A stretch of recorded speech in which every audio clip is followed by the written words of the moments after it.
Hello, everybody. We are the Trained Professionals, and today we are covering Chapter 5 Program Design from the Employee Training and Development book. My name is Carter Albright.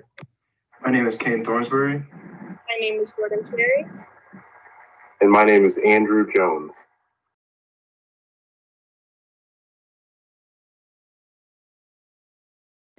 Program design is the key to building a successful and useful training program. Program design is defined as the organization and coordination of the training program. And to increase our chances of the training program being effective, trainers and program designers need to be sure to take the program design process seriously. Our text recommends following 3 phases while creating a training program: pre-training, the learning event, and post-training. And the main goal of program design is to ensure that we're creating a learning event that supports the learning and transfer of training. During phase 1, or the pre-training phase, trainers are to focus on preparing and motivating our employees to attend the upcoming learning event, focusing on the mental preparation of our trainees. Are they comfortable? Do they have the skills necessary to be successful in the training? Are they motivated to engage and receive training? This phase can oftentimes be overlooked by organizations, as many organizations tend to jump directly into the learning event rather than making sure their employees are actually motivated to learn. If trainees are not motivated to attend their learning event, it's possible they will not take the training as serious and not engage as much, which could later affect the transfer of training. While preparing the trainees for the event, we also want to make sure we are creating a work environment that supports the upcoming training. This includes getting managers and peers on board with the upcoming training and making sure that trainees will have an environment where they will be able to and encouraged to practice the learned skills after their learning event is completed. We then transition into phase 2, the actual learning event. Instead of focusing on the mental preparation of trainees, we switch to focusing on the physical environment and making sure that it is ready for our learning event. This includes everything from selecting a qualified trainer to preparing supplies for the trainees to use during training. Oftentimes, organizations focus their resources mainly on the learning event itself, but it's been found that phase 1 and phase 3 of the program design process are equally important when it comes to successful transfer of training. Lastly, phase 3, post-training. This is where trainers and managers are encouraging trainees to use their learned skills and capabilities in the work setting to ensure transfer of training. If trainees are not given the opportunity to practice or apply their learned capabilities to the actual work environment, they can quickly forget the new skills, and it's possible that the learning event was unnecessary, meaning it didn't help our employees be more successful in the actual workplace. Next, I'm going to pass it over to my partner, Andrew, and he's going to talk about the considerations of deciding an effective program. Program design is the key to building a successful.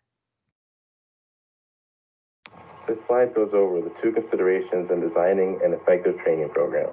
The first consideration is making sure the training location is going to be accessible for everyone, so you have to have a location that is suitable for your training program. The second consideration is finding a trainer that has the knowledge to teach everyone what the training program is designed to teach them. There are 7 steps trainers should follow to make the training site and instruction conducive to learning. The first consideration is to create a learning setting. A proper training site is vital to enhancing learning needs of a training session. Trainers should choose an appropriate setting based on their training content. Secondly, trainers must be familiar with their content. Preparation of materials will help trainers better deliver their content. In this step, trainers should use mental and physical rehearsals to build confidence, design training from the audience's point of view, and evaluate and back up technology-based materials in case of technology malfunctions. Third consideration is to know the audience. Effective trainers must stay in touch with pop culture and world events. They should also be familiar with studies of relevant training material. Trainers need to understand values shared based around age, personality, and any other characteristics. Doing this will allow trainers to use things like languages, examples, and stories during the training process. For example, baby boomers prefer classroom learning while Gen Xers enjoy self-directed learning environments. It's best for trainers to minimize conflicts while leveraging the strengths of each generation by finding a common ground to enhance training. The next consideration is to enhance motivation during pre-training. Trainees should know the purpose of the training, learning objectives, prerequisites, and who else will be attending. Trainees should feel as if the training will be meaningful and useful. The next step is to provide an overview of the training course. When beginning a training session, it's important to give trainees an idea of the big picture referring to what will be covered. Information to relay to trainees may include the timeline, objectives, assignments, and other relevant information. An effective way to provide an overview is through a concept map. Step 6 focuses on helping trainees retain and recall training content. To refresh and maintain the learner's attention, topics should be split up into short sessions no longer than 20 minutes long. Trainees should be asked to consider how to use learned concepts in training through application assignments. The last consideration to make the training site conducive for learning is classroom management. In this step, trainers should monitor the room for messes made from previous sessions. This will help prevent distractions from learning. When discussing transfer of training, we will focus on two main forms of transfer, near and far. Trainers must be sure to determine the type of transfer of learning they want to see in their trainings. This allows us to make sure we are incorporating the elements necessary to ensure transfer of training. Near transfer is when trainees are able to apply the skills and capabilities learned during training directly to work situations. When focusing on near transfer, we must be sure to include standardized procedures, processes, and checklists, as well as an explanation of any differences between training and work tasks. The other form of transfer of training is far transfer. This transfer can be applied to unique scenarios and unpredictable situations. If trainers are working to achieve far transfer, the program should emphasize teaching general concepts or key behaviors and general principles that might apply to a greater set of contexts. It is also important for trainees to be prepared for obstacles in their work environment before and after training. First, it is vital to stress self-management and personal goal setting. This encourages trainees to identify obstacles and overcome relapses in the transfer training process. Next, managers are important. When our managers are stressing the importance and involvement in the training for employees, they are more likely to participate and reciprocate the information. Managers also help create an environment where employees are able to apply and practice their skills and capabilities learned during the training itself. We also want to make sure that trainees are receiving peer support. This occurs when trainees agree to meet and discuss their progress, learn capabilities, and group think different scenarios. Lastly, we want to ensure our trainees have technological support. This is referred to as performance support system. This is a computer application that can provide skills, training, and easy information access and expert advice on a needed basis when learning to apply new skills to the job.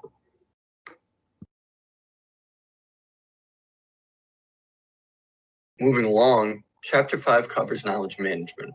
Knowledge management is the process of enhancing company performance by designing and implementing tools, processes, systems, structures, and cultures to improve the creation, sharing, and use of knowledge within a company. There are 4 key steps to effective knowledge management. First, training and information technology collaboration. This involves the use of technology, email, and social networking sites to allow people to store information and share it with others. Next is creating knowledge management leadership positions. This includes knowledge officers, who are people who locate and capture and distribute knowledge within the company. Third is easy to use technology. Creating info maps and identifying where specific knowledge is vital to employees being able to get the information that they need. Lastly, employee trust and willingness to share information. The company must incentivize and promote knowledge sharing in the company if effective knowledge management is to take place. Overall, knowledge management helps companies serve customers better, improve innovation, and attract and retain employees.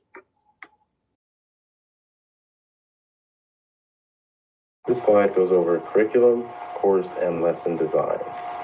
So a curriculum design is something that takes a long period of time and is a collection of courses or lessons to meet a learning objective.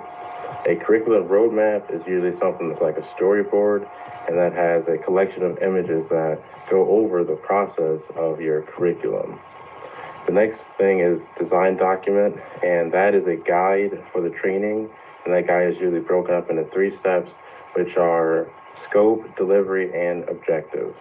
And a detailed lesson plan is just a more specific design document. It's just everything that would be broken up into like what the design document is covering.